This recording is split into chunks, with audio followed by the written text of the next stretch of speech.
Chapter 27. Your faith is your fortune. A formula for victory. Every place that the sole of your foot shall tread upon, that I have given unto you. Joshua 1:3. The majority of people are familiar with the story of Joshua capturing the city of Jericho. What they do not know is that this story is the perfect formula for victory under any circumstances and against all odds. It is recorded that Joshua was armed only with the knowledge that every place that the sole of his foot shall tread upon would be given to him, that he desired to capture or tread upon the city of Jericho, but found the walls separating him from the city impassable. It seemed physically impossible for Joshua to get beyond these massive walls and stand upon the city of Jericho. Yet he was driven by the knowledge of the promise that, regardless of the barriers and obstacles separating him from his desires, if he could but stand upon the city, it would be given to him. The book of Joshua further records that instead of fighting this giant problem of the wall, Joshua employed the services of the harlot Rahab and sent her as a spy into the city. As Rahab entered her house, which stood in the midst of the city, Joshua, who was securely barred by the impassable walls of Jericho, blew his trumpet 7 times. At the 7th blast, the walls crumbled, and Joshua entered the city victoriously. To the uninitiated, this story is senseless. To the one who sees it as a psychological drama, rather than as a historical record, it is most revealing. If we would follow the example of Joshua, our victory would be similarly simple. Joshua symbolizes to you, the reader, your present state. The city of Jericho symbolizes your desire or defined objective. The walls of Jericho symbolize the obstacles between you and the realization of your objectives. The foot symbolizes the understanding. Placing the sole of the foot upon a definite place indicates fixing a definite psychological state. Rahab, the spy, is your ability to travel secretly or psychologically to any place in space. Consciousness knows no frontier. No one can stop you from dwelling psychologically at any point or in any state in time or space, regardless of the physical barriers separating you from your objective. You can, without effort or help of anyone, annihilate time, space, and barriers. Thus, you can dwell psychologically in the desired state. So, although you may not be able to tread physically upon a state or city, you can always tread psychologically upon any desired state. By treading psychologically, I mean that you can now, in this moment, close your eyes, and after visualizing or imagining a place or state other than your present one, actually feel that you are now in such a place or state.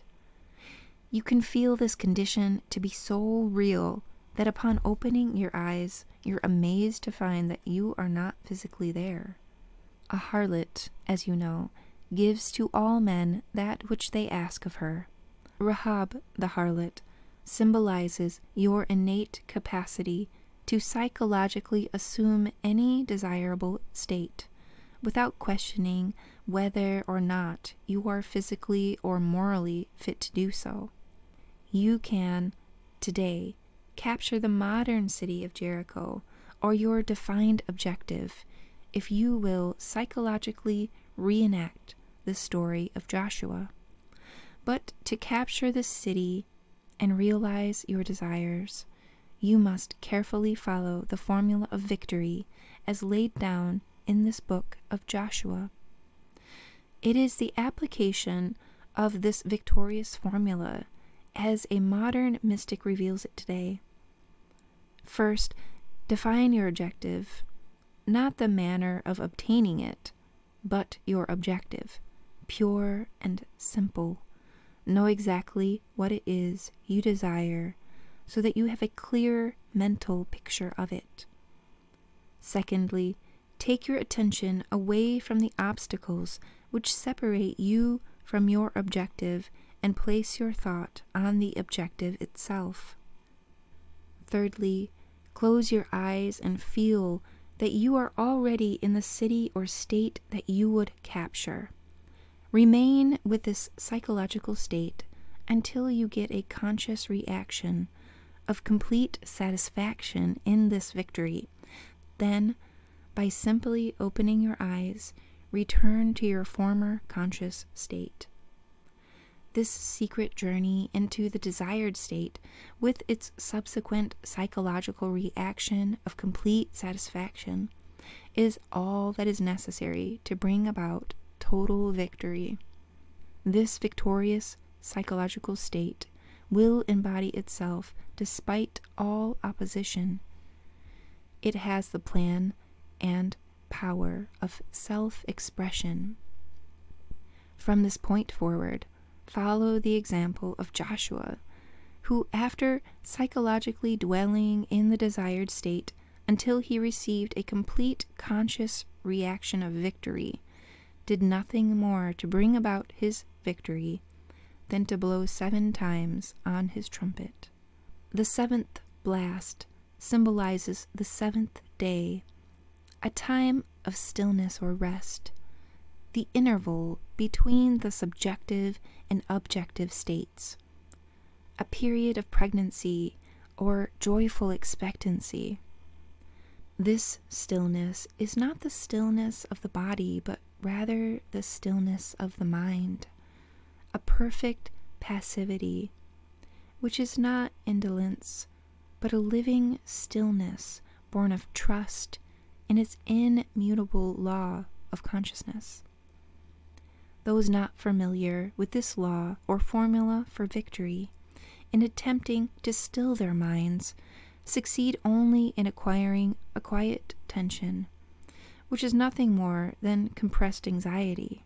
But you, who know this law, will find that after capturing the psychological state, which would be yours if you were already victoriously and actually entrenched in that city, will move forward towards the physical realization of your desires. You will do this without doubt or fear, in a state of mind fixed in the knowledge of a pre-arranged victory. You will not be afraid of the enemy because the outcome has been determined by the psychological state that preceded the physical offensive. And all the forces of heaven and earth cannot stop the victorious fulfillment of that state. Stand still in the psychological state defined as your objective until you feel the thrill of victory. Then, with confidence born of the knowledge of this law, watch the physical realization of your objective. Set yourself, stand still, and watch the salvation of the law with you. The end. Thanks so much for listening. If you liked our channel, please like and subscribe and share our content with anybody who you think would also enjoy and or be benefited by listening to these books.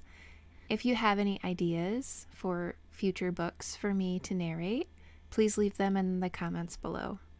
Thanks again for listening, guys. This has been Becca with One Up Reads Spiritual Sound Waves. See you in the next one.